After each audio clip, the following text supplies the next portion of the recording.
Poursuivons ce journal. Les organisations fêtières des personnes handicapées en Côte d'Ivoire, la Confédération des organisations des personnes handicapées de Côte d'Ivoire, COPCI, et la Fédération des associations pour la promotion sociale des handicapés de Côte d'Ivoire, FACI, mènent un plaidoyer actif auprès des secteurs publics et privés pour une meilleure inclusion professionnelle. Dans cette dynamique, la FACI a accueilli un atelier de plaidoyer visant à sensibiliser les syndicats et plateformes nationales. L'objectif, intégrer dans leurs négociations des mesures d'aménagement raisonnables pour faciliter l'accès et le maintien des travailleurs en situation de handicap dans l'emploi. Amikoro Bara et Enoch Yao.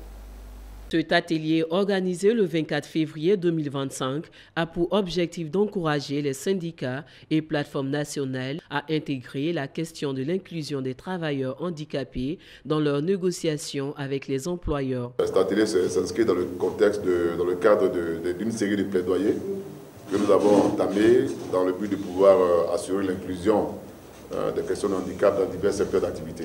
Il y a quelques semaines, quelques mois, nous avons fait des ateliers avec par exemple les partis politiques. Et aujourd'hui, c'était autour des grandes centrales syndicales que ça nous a permis d'échanger, de partager un peu nos aspirations en termes de ce que nous attendons.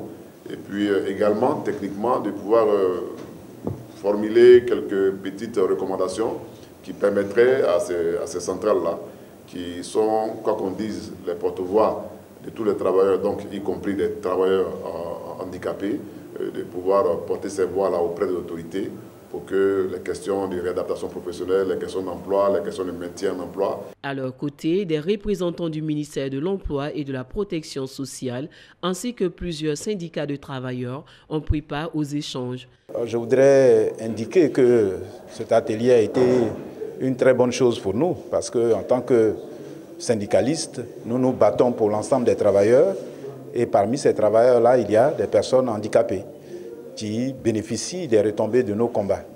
Mais ici, nous avons appris qu'il fallait prendre en compte des spécificités de ces camarades-là et faire en sorte que leurs préoccupations spécifiques soient portées devant l'autorité.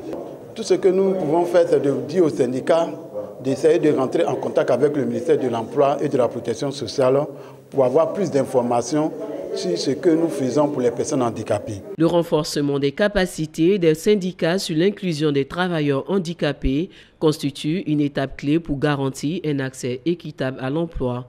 Bien que le cadre juridique en faveur de leur insertion existe, il reste essentiel d'outiller les syndicats afin qu'ils puissent pleinement jouer leur rôle de défenseur des droits des personnes handicapées.